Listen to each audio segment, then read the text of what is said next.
Welcome to వి5 news. నా పేరు రాజేశ్వర్. ఈరోజు చూసినట్లయితే పల్నాటి వెంకటరెడ్డి, డాక్టర్ వెంకటరెడ్డి గారు మనతో పాటు ఉన్నారు. అతను ఏం చెప్తున్నారంటే, ఎలక్షన్లకు ముందు రేవంత్ రెడ్డి గారు 6 గ్యారంటీలతో పాటుగా ఉద్యోగ భృతి కావచ్చు, ఉద్యోగాలు కూడా ఇస్తామని చెప్పేసి హామీలు ఇచ్చారు.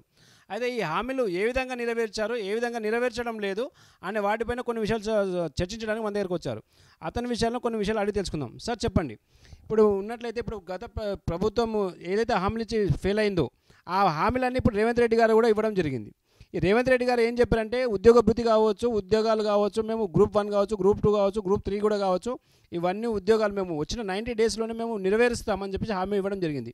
మరి ప్రభుత్వం నెరవేర్చిందా? మరి నెరవేరిస్తే ఎలా నెరవేర్చింది? ఒకవేళ నెరవేర్చకపోతే ఏ విధంగా ఫెయిల్ అయిందని అనుకోవచ్చు? ఇప్పుడు కాంగ్రెస్ ప్రభుత్వం రాకముందు రేవంత్ రెడ్డి గారు రకరకాల హామీలు ఇచ్చారు. హామీలతో పాటుగా ఒకటి ముఖ్యమైనది ఏంటంటే 6 గ్యారంటీల అమలు. దాంట్లో భాగంగా ఏంటంటే ఉద్యోగాలు ఏదైతే మన తెలంగాణ రాష్ట్రంలో 35 లక్షల మంది నిరుద్యోగులు ఉద్యోగాల కోసం వెయిట్ చేస్తూ ఉన్నారు, ఎదురు చూస్తున్నారు.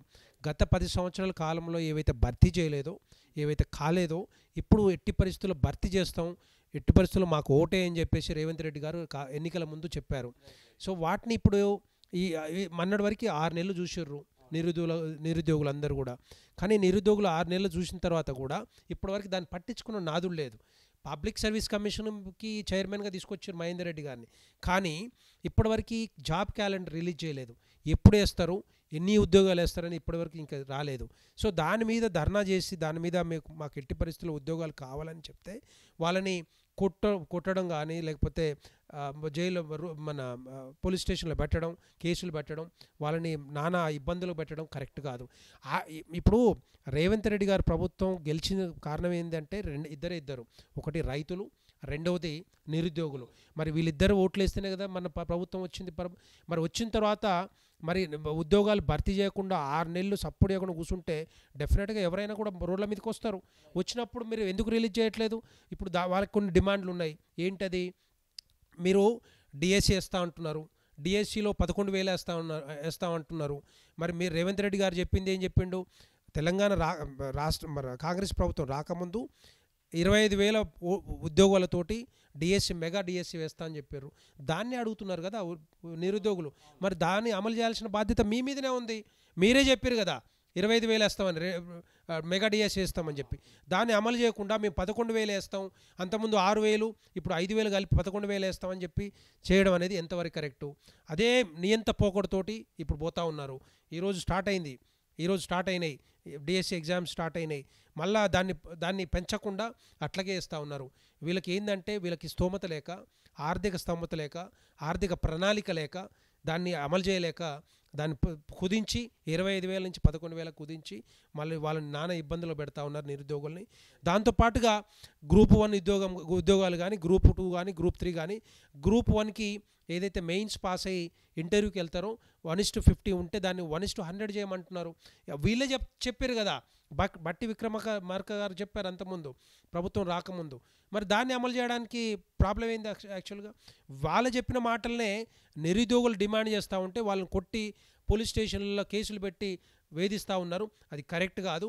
అది కూడా 1:100 అమలు చేయాలి. దాంతోపాటుగా గ్రూప్ 2 ఉద్యోగాలను పెంచమని చెప్పారు. 2,900 నుంచి 2,000 చేయమని చెప్పారు. దాన్ని కూడా అమలు చేయాలి. గ్రూప్ 3ని కూడా 1,500 నుంచి 3,000 మరి మేము చేస్తామని చెప్పి వాళ్ళే చెప్పారు. అది కూడా అమలు చేయాల్సిన బాధ్యత కాంగ్రెస్ ప్రభుత్వం మీద, రేవంత్ రెడ్డి గారి మీద ఉంది. మూడోది ఏంటంటే, ప్రతి నిరుద్యోగికి కాంగ్రెస్ ప్రభుత్వం వచ్చిన తర్వాత ఎట్టి పరిస్థితుల్లో 4,000 రూపాయలు నిరుద్యోగ భృతి ప్రతి ఒక్కరికి ఇస్తాము అని చెప్పేసి వాళ్ళే చెప్పారు.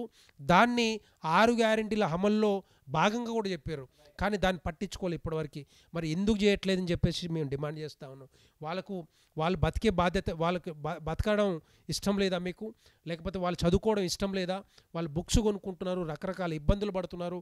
ఊర్ల నుంచి వచ్చి, గ్రామాల నుంచి వచ్చి హైదరాబాద్లో ఎక్కడో ఉండి చిన్న చిన్న రూములల్లో తినకుండా చదువుకుంటూ ఉన్నారు. 4,000 రూపాయలు ఎందుకు ఇవ్వట్లేదు? ఆ 4,000 రూపాయలు నెలకి ఇస్తే వాళ్ళు మంచి చదువుకొని మంచి ఉద్యోగాలకి సెలెక్ట్ అయ్యేవాళ్ళు కదా. దాన్ని కూడా పట్టించుకోవట్లేదు. సో ఇవన్నీ కూడా ఏంటంటే ఒక్కొక్కటి చూస్తూ ఉంటే వీళ్ళు ఏదో నానుస్తున్నారు తప్పితే, రోజు మీడియాలో వస్తుంది తప్పితే దాన్ని రోజు రేపేస్తాం ఎల్లుండేస్తాం అని చెప్తా ఉన్నారు. అది ఎట్టి పరిస్థితుల్లో కరెక్ట్ కాదు.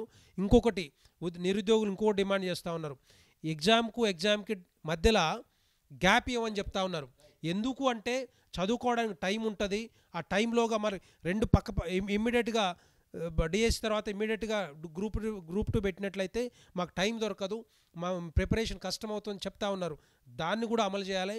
దాన్ని ఎట్టి పరిస్థితుల్లో నోటిఫికేషన్ ఇచ్చే ముందు దాని మీద కొంత ఎక్సర్సైజ్ చేసి ఆ గ్యాప్ను కూడా ఇచ్చి మరి నిరుద్యోగులందరికీ కూడా ఆ డిమాండ్లన్నీ కూడా మరి పరిష్కారం చేయాల్సిందిగా మేము రేవంత్ రెడ్డి గారిని మరి కాంగ్రెస్ ప్రభుత్వాన్ని డిమాండ్ చేస్తూ ఉన్నాం.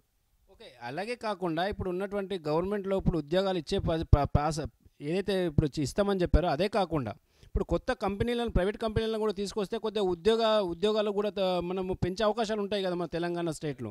మరి అలాంటి ప్రయత్నం ఎందుకు చేయడం లేదంటారు ప్రభుత్వం?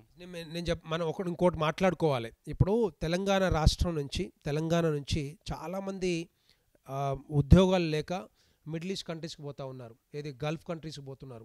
వాళ్ళందరూ కూడా స్కిల్డ్ జాబ్స్ లేక ఎక్కడో అక్కడికి వెళ్ళి కన్స్ట్రక్షన్లో జాబ్ చేస్తూ ఉన్నారు. వాళ్ళందరికీ చిన్న ఆరకూర జీతాలతో బతుకుతున్నారు. వాళ్ళందరూ కూడా స్కిల్ డెవలప్మెంట్ సెంటర్స్ ఓపెన్ చేసి ఏవైతే మరి ఐటీఐ కింద లేకపోతే పాలిటెక్నిక్ కింద ఏవైతే కోర్సులు ఉన్నాయో అవన్నీ కూడా వీళ్ళందరికీ అమలు చేస్తే మరి 10,000 రూపాయలు 20,000 రూపాయలు వచ్చేది 50,000 రూపాయలు 60,000 రూపాయల జీతాలు వచ్చే అవకాశాలు ఉంటాయి. బయటకు పోయినా కూడా అట్లాగే ఉంటాయి. ఇక్కడ కూడా ఎంతోమంది వేరే రాష్ట్రాల నుంచి వచ్చి ఇక్కడ బతుకుతూ ఉన్నారు. మరి ఆ స్కిల్డ్ జాబ్స్ ఏవైతే కోర్సులు నేర్పించేసి స్కిల్ డెవలప్మెంట్ సెంటర్లు ప్రతి మండలంలో కూడా లేకపోతే ప్రతి నియోజకవర్గంలో పెట్టి వాళ్ళందరినీ కూడా ట్రైన్ చేసి మనం ఇస్తే ఈ ప్రైవేట్ జాబ్స్ కూడా పెరిగే అవకాశాలు ఉంటాయి. వాళ్ళు కూడా మంచిగా బతికే అవకాశాలు ఉంటాయి. మనం కేరళ రాష్ట్రంలో చూసినాం, మిగతా రాష్ట్రాల్లో వాటిని అమలు చేస్తూ ఉన్నారు. ఎట్టి పరిస్థితుల్లో మరి ఇక్కడ కూడా స్కిల్ డెవలప్మెంట్ సెంటర్స్ ఓపెన్ చేయాలి. వాళ్ళందరికీ కూడా ట్రైనింగ్ ఇచ్చి మరి రేపొద్దున ఎక్కడైతే ఉద్యోగాలు కల్పన జరుగుతూ ఉందో వాళ్ళందరికీ ఉద్యోగాలు కల్పించే బాధ్యత మరి రేవంత్ రెడ్డి గారు కానీ కాంగ్రెస్ ప్రభుత్వం తీసుకోవాలి. ఇక్కడ డాక్టర్ వెంకరెడ్డి గారు ఏం చెప్తున్నారంటే ఇప్పుడు ఉన్నటువంటి ఉద్యోగాలు ఏవైతే ఉన్నాయో ఉద్యోగానికి ఇచ్చే ముందు వాటికి ఎగ్జామ్స్కి గ్యాప్ ఇస్తే బాగుంటుంది, పిల్లల ఎగ్జామ్ రాయడానికి బాగుంటుంది. ఈ గ్యాప్ ఇవ్వకపోవడం వల్ల చాలామంది పిల్లలు చదువుకోవడానికి చాలా ఇబ్బందులు పడుతున్నారు. ఇలాంటి గ్యాప్తో పాటుగా ప్రైవేట్ కంపెనీలు కూడా తీసుకొచ్చి వాళ్ళకు ఉద్యోగాలను పెంచే ప్రయత్నం చేయమని చెప్పేసి తను అంటున్నారు. V five news, Hyderabad.